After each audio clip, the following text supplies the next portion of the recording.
ऐसा दर्शन विभीषण जी को हुआ तो विभीषण जी ने कहा कि मुझे तो भगवान राम का दर्शन मिल गया है।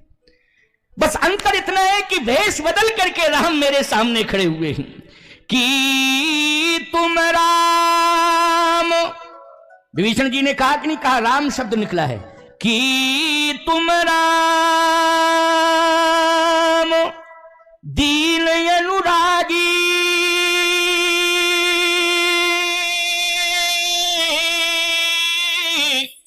ओ आए मोह करन बड़ भागी। आयो मोह करन बड़ भागी। हे राम, आज इस अभागी को बड़भागी करने के लिए आप आ गए हो। हे राम, आपका दर्शन हो गया। और जैसे ही दौड़े हनुमान जी पीछे हट गए। नहीं नहीं नहीं, भ्रमित हो, मैं राम नहीं हूं, मैं झूठ नहीं बोलता हूं, मैं राम नहीं हूं। आप भ्रमित हो रहे हो, मुझे राम कह रहे हो, मैं कभी झूठ नहीं बोलता हूं, मैं राम नहीं हूं। अच्छा सही बताओ, राम है कि हनुमान है? जल्दी बोलो। हनुमान है वो तो, राम कहां है? और विभीषण जी क्या कह रहे कि तुम राम दीन अनुरागी, कि तुम राम दीन अनुरागी,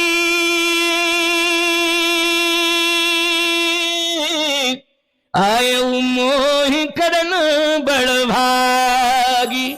इस अभागी को बड़भागी बनाने के लिए आ गए हो राम, आपको बार बार प्रणाम है। हनुमान जी ने कहा राम नहीं हूं, मैं सत्य कह रहा हूं। तो विभीषण जी ने कहा कि ठीक है, मैं मानता हूं कि आप राम नहीं हैं, लेकिन राम के दास तो हैं, आप राम के दास हैं। कि तुम हरिदासन में कोई, मोरे हृदय प्रीति यस होई। आप राम नहीं हैं तो राम के दास हैं। हनुमान जी बोले मैं राम का दास भी नहीं। विभीषण जी ने कहा तो क्या मैं भ्रमित हूं? परिचय दो, आप कौन हो? हनुमान जी ने कहा ना मैं राम हूं, ना राम का दास हूं, मैं तो राम के दासों का दास, दासानुदास हनुमान हूं, दासानुदास। सावधान, जो राम का दास होता है हनुमान जी की दृष्टि में कितना बड़ा सम्मान है उसका। बोलो भाई, बोलो है कि नहीं? इसलिए तो मैं कहना चाहता हूं कि राम के दास बन जाओ, इधर उधर के दास मत बनो, ना इधर उधर भटको। इधर उधर भटकने की जरूरत नहीं, पता नहीं कहां कहां तुम माथा पटकते रहते हो, हैं?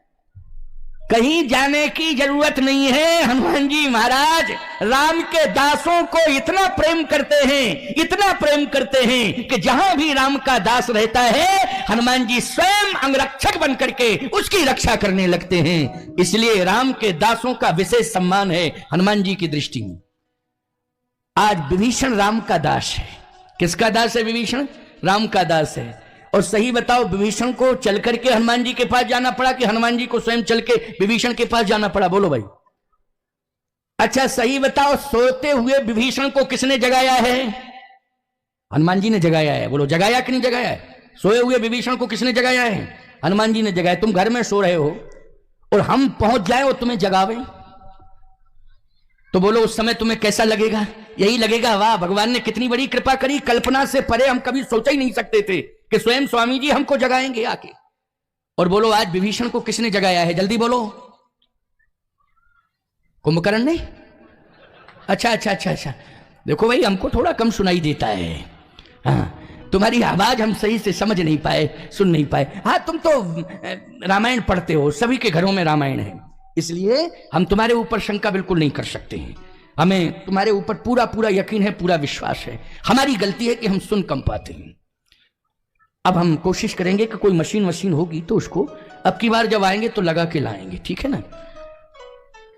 हम इसलिए पूछते हैं बार बार कि तुम्हारे कान खुल जाएं। समझ रहे हो? हमारे तो खुले ही हैं, हमारे बंद नहीं हैं, तुम्हारे बंद हैं कान। कि पढ़ते भी हो फिर भी नहीं समझते हो, विश्वास नहीं करते हो। याद रखना, जो राम का दास है हनुमान जी महाराज स्वयं उसकी रक्षा करते हैं और स्वयं उसके पास जाते हैं और उसकी हर समस्या को सुनते हैं। और सुनते ही नहीं हैं, समझते हैं, और समझते ही नहीं हैं, सुलझाते भी हैं। ये कार्य कौन करते हैं? हनुमान जी करते हैं। इसलिए हनुमान जी से बड़ा कोई देवता नहीं है, और न तुम्हारा कोई अंगरक्षक है, न कोई सुरक्षक है। इसलिए हमेशा हनुमान जी के दरबार में माथा टेको। ये इधर उधर जाते हो, कहीं मजार अजार, कहीं अली वली, जाने क्या क्या। अरे अली क्या करेगा जब बजरंग बली हमारा है? क्यों भाई, बजरंग बली जब हमारा है तो अली क्या करेगा? बोलो भाई, भटकना नहीं, इधर उधर मत जाया करो, केवल हनुमान जी पर विश्वास रखो। जितनी भी शक्तियां हैं सबने हनुमान जी को दी है। दुर्गा जी ने अपनी शक्ति दे दी है, समस्त देवताओं ने अपनी ताकत हनुमान जी को दे दी है। और सुनो भैया, भगवान राम ने तो अपना जीवन ही हनुमान जी को दे दिया है। बोलो, दे दिया है कि नहीं दे दिया है? बंदा हो पवन कुमार, खलवन पावक ज्ञान घन, जास हृदय आगार बसई राम सर चाप धर। सभी ने अपनी अपनी शक्तियां हनुमान जी को दी हैं। जिसके पास जो था मांगा, हनुमान जी ने किसी से नहीं मांगा, नहीं, लेकिन देते सब चले गए। लो लो लो लो लो। हनुमान जी ने कहा कि आप सब मुझे क्यों दे रहे हो? कहे तुम्ही को सब संभालना है। संभालना किसको है? तुम्ही को संभालना। जितने देवी देवता मंदिरों में बैठे हैं निश्चिंत होकर के बैठे हैं। जितने भी देवी देवता बैठे हैं मंदिरों में ना, वो निश्चिंत होकर के बैठे हैं। क्यों? क्योंकि सबसे बड़ा पहरेदार अगर है तो वो हनुमान है। हनुमान पहरेदारी कर रहा है तो चिंता करने की कोई जरूरत नहीं है। इसलिए बजरंग बली से बड़ा देवता कोई नहीं है। संपूर्ण देवताओं को विश्वास और भरोसा है बजरंग बली पर। बोलिए बजरंग बली की। आज विभीषण जी कहते हैं कि बस मुझे विश्वास हो गया। क्या? कि मैं भजन कर रहा था, कष्ट सह रहा था, और जानते हो कैसा कष्ट सहा मैंने? सुनहूं पवन सुत रहन हमारी, और जिम दसनन मह जीव विचारी। जैसे 32 दांतों के बीच में जीव रहती है, कैसे रहती है, कितना कष्ट सहती है, ये जीव से ही पूछो। ऐसे ही राक्षसों के बीच में हम जीव की तरह रहे, बहुत ही विचार पूर्वक रहे हैं। बस यही सोचते रहे कि एक दिन मुझे स्वतंत्रता जरूर मिलेगी, मिलेगी स्वतंत्रता। अच्छा एक बात बताओ, जीव जब आती है तो स्वतंत्र होके आती है। तुम जब पैदा होते हो तो साथ में जीव आती है कि नहीं आती है? अच्छा बोलो, एक दांत रहते हैं उस समय, स्वतंत्र होके आती है कि नहीं आती है जीव? जल्दी बोलो, एक भी दांत नहीं। धीरे धीरे धीरे धीरे ये दांत जो है आने लगते हैं। बोलो, आने लगते हैं कि नहीं आने लगते हैं? और ये दांत इतने बड़े हो जाते हैं फिर जीव को मुश्किल पड़ जाता है रहना। जरा सी असावधानी हुई और कच, जरा सी असावधानी हुई, बेचारी जाने कितने बार लुकती छिपती रहती है अंदर। बोलो भाई। इसलिए हे हनुमान जी, मैं जीव बनकर के रहा हूं राक्षसों के बीच में। ये सभी जो है दांत हैं, ये काटने वाले दांत। हनुमान जी ने कहा आप चिंता मत करो, जीव का ही साम्राज्य आने वाला है। कैसे? बोले दांत जब परेशान करें तो डॉक्टर के पास जाओ, और जीवई तो बोलती है डॉक्टर से कि डॉक्टर साहब ये दांत बहुत परेशान कर रहा है। डॉक्टर कहता इधर आओ, और जीव ने कहा और डॉक्टर ने तुरंत निकाल के बाहर कर दिया। बोलो, कर दिया कि नहीं कर दिया?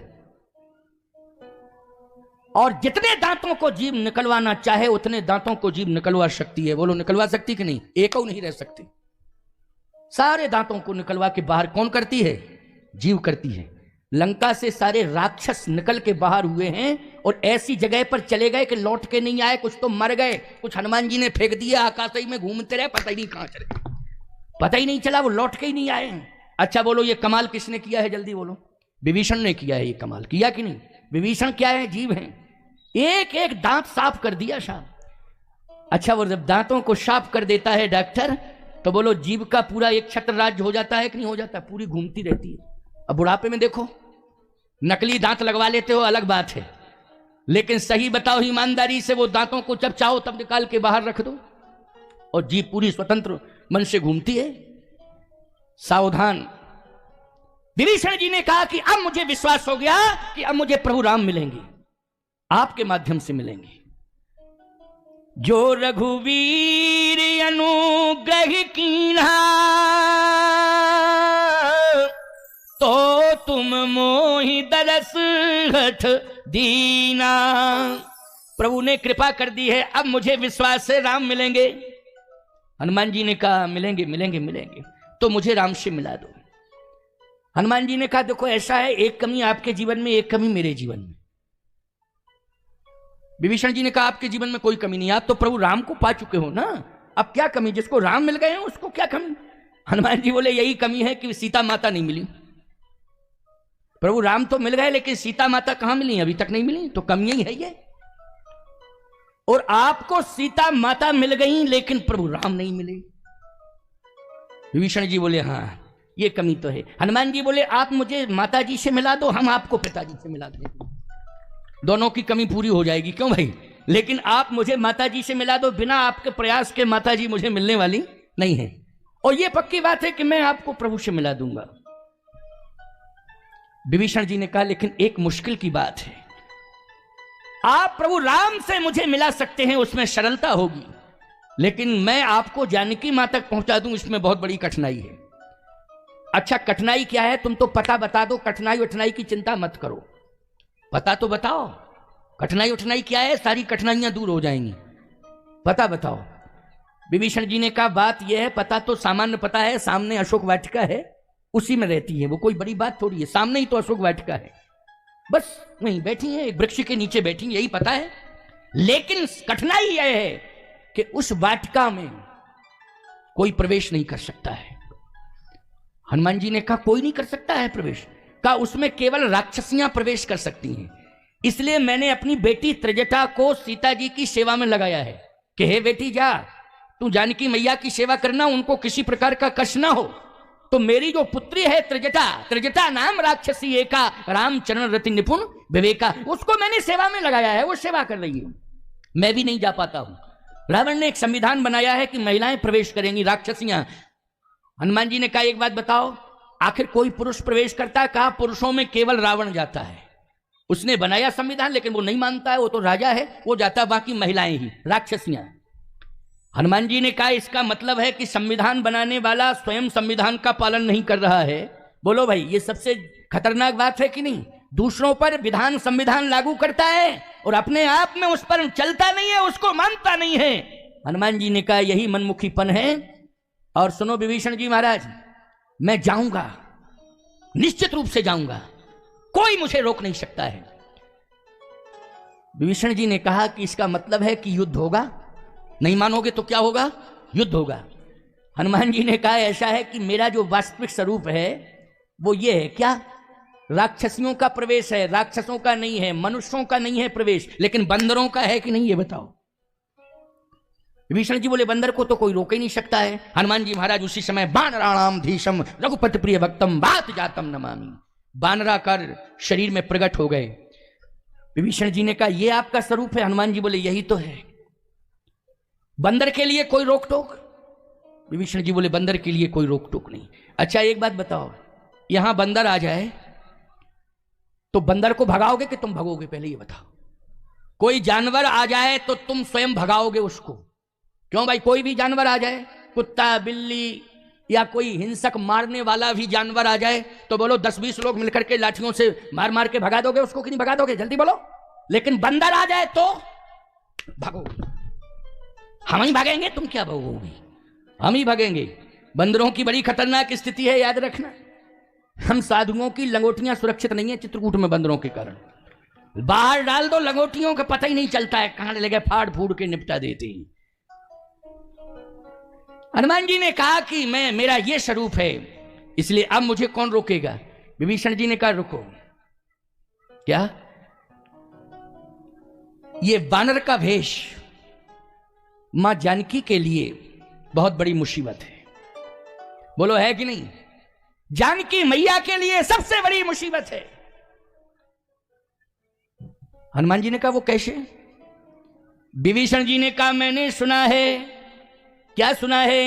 जानकी मैया ने पहली बार बंदर का फोटो देखा था जब मिथिला से आई थी अयोध्या, तो पहली बार राजमहल में बंदर का फोटो, बंदर नहीं थे अयोध्या में, ये बंदर तो लंका से ही गए, ये वानर जितने मिले थे वन में भगवान राम को युद्ध के बाद, ये सभी वानर कहां गए? लंका युद्ध जीतने के बाद ये कहां गए? सब अयोध्या गए पुष्पक विमान में बैठ के। लेकिन इसके पहले अयोध्या में कोई बंदर नहीं था, केवल एक बंदर का फोटो था। तो उस समय सीता जी को रोका गया, सिया बन बसही, सिए बन बसही तात कहीं भांति, और चित्र लिखित कपि देख डराती। बंदर का फोटो देखा तो बेहोश हो गई। अरे फोटो देख करके, चित्र देख करके बेहोश हो गई थी जानकी जी। और आप तो चित्र नहीं विचित्र हो, विचित्र हो। जानकी मैया देखेंगी तो वैसे भी परेशान हैं, आंखों में आंसू हैं, रो रही हैं जब से आई हैं, और आपको देखेंगी तो चित्र देख करके बेहोश हो जाती हैं, डर जाती हैं। आप तो विचित्र वानर हो, आप जाओगे क्या कंडीशन होगी? हनुमान जी ने कहा यह तो समस्या है, अब क्या होना चाहिए? विभीषण जी ने कहा कि मेरी बात मानो। हाँ जरूर मानूंगा, जो मैं कहूं उसके अनुसार ही चलना, वैसे ही मानना। हाँ वैसे ही मानूंगा। युक्ति विभीषण सकल सुनाई, युक्ति, युक्ति क्या बताई? आप भले ही बंदर बनना और बंदर बन के ही प्रवेश करना, लेकिन जिस वृक्ष के नीचे सीता माता बैठी उसी वृक्ष की डाली पर बैठ जाना। हनुमान जी बोले बैठने से क्या फायदा, आखिर सामने तो जाना पड़ेगा। विभीषण जी ने कहा सुनो तो पहले हमारी पूरी बात सुन लो, एक एक बात सुनना और बहुत भाव से सुनना, बड़ा आनंद आएगा। भले ही जो है 5 बजने वाले, बज जाने दो। 5 बज गए तो क्या बज गया, कोई मुसीबत आ गई क्या? अच्छा बोलो मौसम कैसा है, जल्दी बोलो। साफ है, कोई खतरा तो नहीं है? ले बस, तो फिर क्या दिक्कत की बात है? 5 बज जाने दो, 5 तो बजने ही वाले हैं, लेकिन भाव सुना दूं तब। कल फिर विश्राम है कथा का, और आप श्रोता अच्छे हो, एक एक श्रोता, संख्या भी अच्छी है। मौसम अगर थोड़ा सा साथ दिया होता तो यहां जगह नहीं मिलती, कहां बैठालते लोगों को। यहां पर इतनी भीड़ हो जाती कि यहां तुम्हें विचार करना पड़ता कि जगह कहां बनाई जाए, कहां बैठाला जाए, जबकि इतने प्रतिकूल मौसम में इतनी उपस्थिति। ये आपकी श्रद्धा है, आप श्रोता अच्छे हो, बहुत अच्छे श्रोता हो।